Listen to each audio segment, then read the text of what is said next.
सूरदास जी महाराज नित्य पद रचना करके गायो करते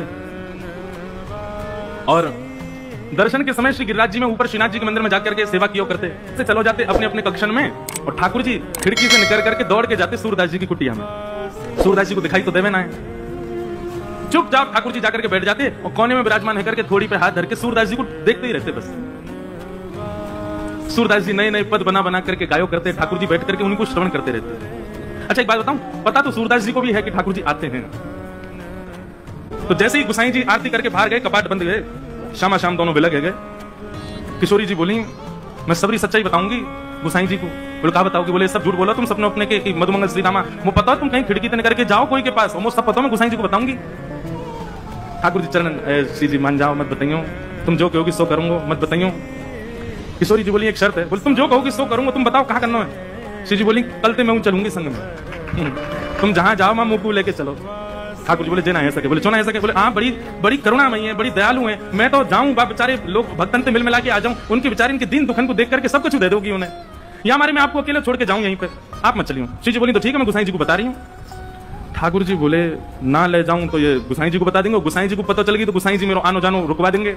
ठाकुर जी बोले आपकी एक शर्त मैं मानूंगा, एक शर्त आप मेरी मानो। बोले कहा? बोले मौन जाओगी, मौन आओगी, कछु नहीं कहोगी ना करोगी वहां पे। श्री जी बोली ठीक है कछु ना करूंगी। ठाकुर जी बोले मैं विश्वास ना है रो, आप पे मैं भरोसा ही ना है, बाहर जामेंगी देखते ही ऐसी पिघल जामे। बोले ना मैं बिल्कुल ऐसे रहूंगी आपकी जैसी, जैसी जाऊंगी वैसी आ जाऊंगी। ठाकुर जी बोले ठीक है। दूसरे दिन ठाकुर जी श्री जी को लेकर के गए। कैसे कैसी कृपा सूरदास सूरदास की कुटिया में चुपचाप चोरन की भांति ठाकुर जी घुस गए और श्री जी घुस गए और दोनों एक कोने में बैठे थोड़ी पे हाथ धर के। और ठाकुर जी हाथ पांव जोड़ रहे, रोइयो मत, भावुक मत होइयो, जो कछु गावे हो तुम नेक में ऐसी हो जाओगी, चुप रहो ना, मैं बैठ नहीं सुन नहीं हूं। बस सूरदास जी ने गानों प्रारंभ किए और जैसे ही गानों प्रारंभ किया आहा श्री जी के तो भाव नित्य सजल है गए। ठाकुर जी तो कह रही हैं जाकू नेत्र दे दो। ठाकुर जी बोले मैंने मना करी ना, ये सब ना होगा, ये सब ना करना। अच्छा अच्छा ठीक है कोई बात ना, गान दो। श्री जी समझ गए जे तो कृपा करेंगे ना, मोइया कछु करना पड़ेगा। सूरदास जी अपने भाव गा करके और तुरंत अपनी लठिया दूर करके उठ करके खड़े हो गए और अपनी कुटिया से बाहर जाने लगे। ठाकुर जी बोले चलो श्री जी अब समय है गया, हम भी मंदिर चलें, गुसाई जी अभी कपाट खोल देंगे, आरती होगी, व्यवस्थित रहना पड़ेगा। श्री जी बोली अभी तो समय है, ये सूरदास बेचारो अकेलो जा रहा है आगे आगे, या कि पीछे पीछे चल के देखो तो सही जाएगा कहाँ। ठाकुर जी बोले मैं तुम तो पहले ही मना करो, ये सब मत करियो। श्री जी बोली अब नेक देर की बात हो रही है, चल दो या के संग। सूरदास जी आगे आगे चल रहे हैं, पीछे शामा शाम दोनों निहारते हुए चल रहे हैं। तभी एक बहुत गहरा गड्ढा आया सामने।